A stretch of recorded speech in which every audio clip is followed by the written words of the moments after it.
Hello, scholars. So I'm showing you in this video how to fill in your reading log for this week. So every day you're going to have one of these.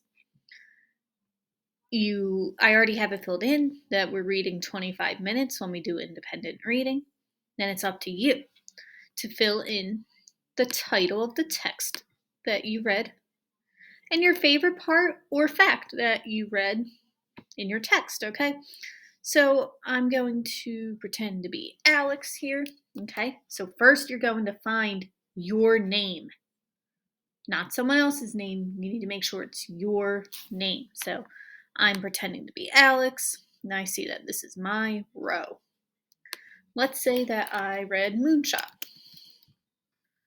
My favorite part or fact was my favorite part was the liftoff.